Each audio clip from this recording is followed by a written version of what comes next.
Selamat pagi, bertemu lagi bersama saya Miss Pink dalam pembelajaran bahasa Inggris. Topiknya kita pada hari ini adalah descriptive text dan advertisement.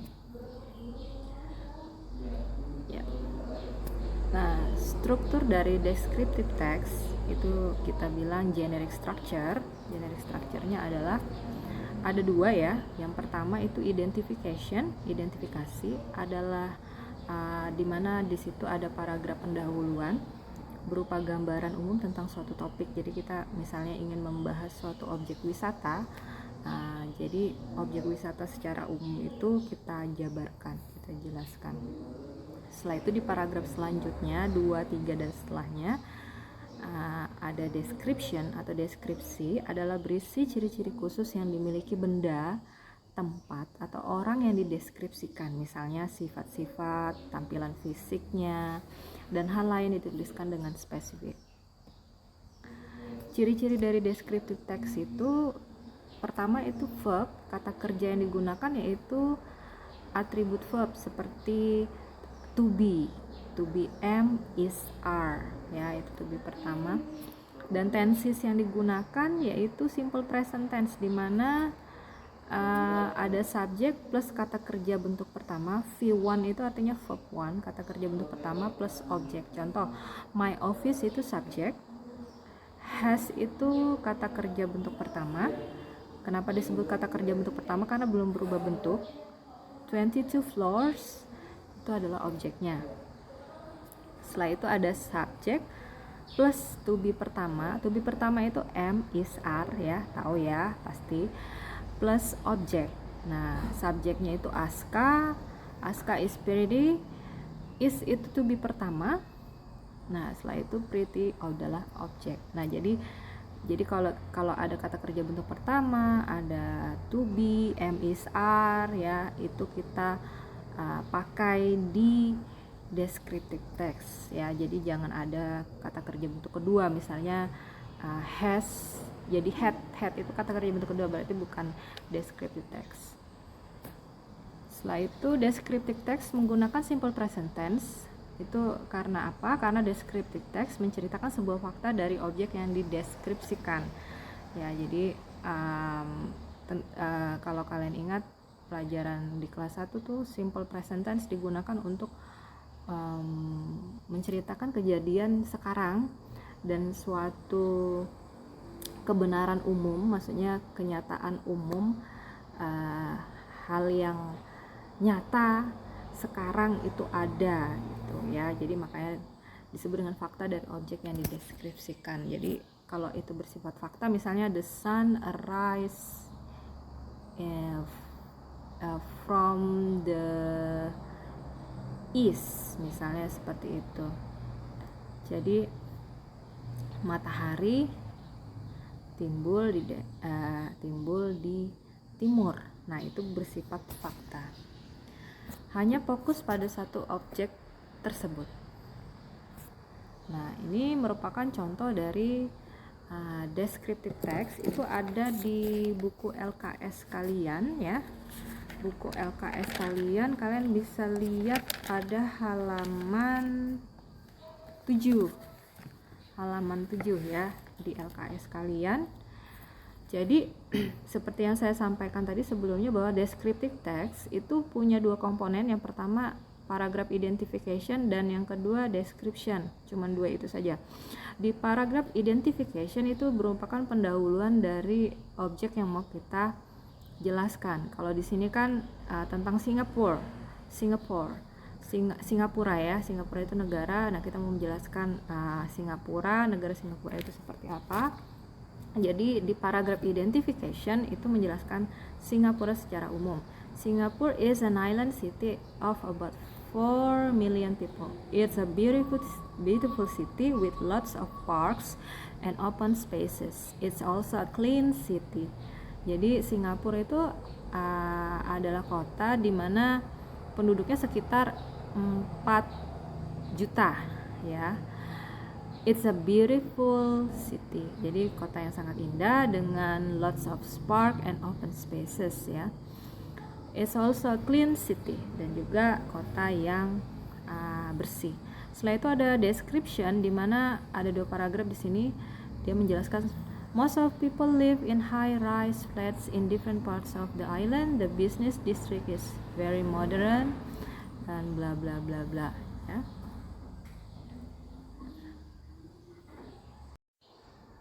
Ya. Jadi di sini ada teks tentang Singapura. Kalian bisa lihat di LKS kalian halaman 7. Nah, ini merupakan descriptive text. Seperti yang saya sampaikan selanjutnya, descriptive text itu punya 2 komponen ya. Yang pertama identification dan description. Di identification kita mengidentifikasi, menjabarkan di paragraf pendahuluan ya, paragraf awal apa yang mau kita bahas, sampaikan ya. Di sini kita mau membahas tentang Singapura, negara Singapura. Jadi kita bahas secara umum dulu. Jadi di sini Singapore is an island city of about 4 million people. It's a beautiful city with lots of parks, bla bla bla bla bla. Jadi Singapura itu adalah kota yang sebuah pulau, island city maksudnya gini, kota yang ada di pulau gitu. Maksudnya kita tahu sendiri Singapura itu tidak terlalu besar ya gitu, dan penduduknya sekitar kira-kira 4 juta orang ya. Setelah itu di paragraf selanjutnya ada description. Ini kita menjelaskan detail dari Singapura itu. Jadi di paragraf 2 ada tentang most of people live in high rise flats in different parts of the island. The business district is very modern gitu ya. Setelah itu paragraf selanjutnya, Singapore is famous for its shops and restaurants. Jadi itu menjelaskan hal lainnya tentang Singapura di paragraf selanjutnya. Nah, how is the text about Singapore organized? Jadi bagaimana teks Singapura, teks deskriptif Singapura itu dibuat? Jadi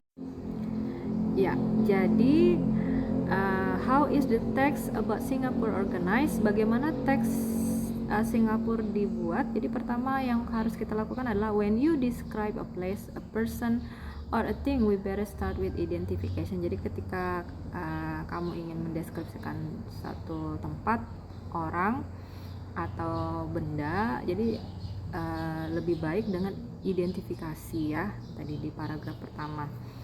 Jadi jabarkan dulu secara umum apa yang mau kita bahas, apa yang mau kita tuliskan. Yang kedua, the next paragraph is about the details of physical description. Jadi di paragraf selanjutnya, di description, paragraf selanjutnya kita menjelaskan tentang detail dari deskripsi yang mau kita bahas. Dan kebetulan di sini ada negara Singapura, kita bahas detail dari negara Singapurnya bagaimana ya, entah itu pusat perbelanjaannya, entah itu kehidupannya bagaimana di sana ya, pemerintahannya. Baik, yang ketiga, we can also add specific characters. Jadi kalau kita membahas tentang karakter seseorang, tentang orang ya, kita bisa membahas tentang karakternya di paragraf description, paragraf selanjutnya. Nah, topik yang kedua adalah advertisement, yaitu iklan. Nah, read the short functional text below. Jadi advertisement itu apa sih? Advertisement is a kind of publication to persuade people to buy or to use some products or services offered. Parts of an advertisement. Nah, jadi iklan itu adalah jenis publikasi ya, jenis publikasi untuk to persuade, untuk membujuk orang untuk membeli, to buy or to use, atau untuk memakai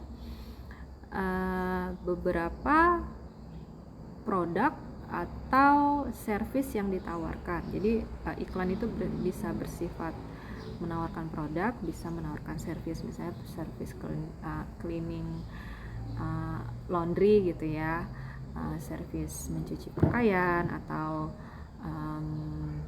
bersih-bersih rumah seperti itu ya. Nah, parts of an advertisement, jadi bagian dari advertisement itu ada 6. Yang pertama, name of company, nama perusahaan. Number 2, address of company, alamat perusahaannya. Number 3, product to sell or service to offer. Jadi produk yang mau dijual atau service yang ditawarkan apa. Number 4, special characteristic of the products or services.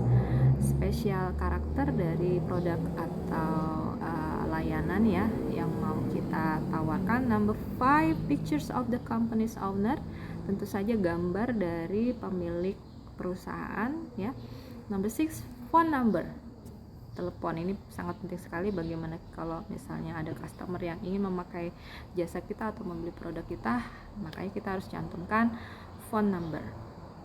Nah, jadi ada contoh nih. Nah, kalau yang ini bukan produk tapi menawarkan service. Maria's Cleaning Service. Ya, jadi dia menawarkan service layanan membersihkan rumah ya atau apartemen. Jadi bisa apartemen, rumah, home, office, bisa kantor. Jadi service yang ditawarkan kitchen, bedrooms, offices, dusting, mopping, vacuuming. Jadi dusting itu membersihkan debu, mopping itu mengepel, vacuuming itu menyedot debu. On time, weekly, bi-weekly, monthly. Jadi dia bisa satu kali datang atau bisa mingguan, bisa bulanan ya. Will do all dirty work for you. Jadi kita mengerjakan segala yang kotor untukmu ya. Jadi ada call now. Jadi ada phone numbernya 415-123-4567 Maria Parker. Ini service. Nah, kalau yang ini nih lagi ngetrend dulu ya, BTS Meal. The BTS Meal ini produk makanan ya. Jadi punyanya McD. Di sini tidak disertakan nomor telepon karena outlet McD itu udah ada di mana-mana di kota-kota besar, jadi bisa tahu di mana bisa dapat BTS Meal. Kalian pernah dapat BTS Meal? Kalau pernah dapat, tolong komen di kolom komentar ya di bawah ya. Kalau kalian pernah dapat BTS Meal, kapan, di mana ya, Miss mau tahu, siapa tahu di antara kalian pernah dapat. Baik. Nah, ini contoh dari advertisement. Ini ada di LKS kalian halaman 8. Kalian lihat. Jadi read the advertisement below. Jadi baca iklan di bawah ini. Jadi ada ini tentang Woodland Safari Park. Jadi Safari Park Woodland itu ada di Batu Malang, East Java. Nah, kalian ada yang pernah kesini? Komen di kolom komentar ya di bawah.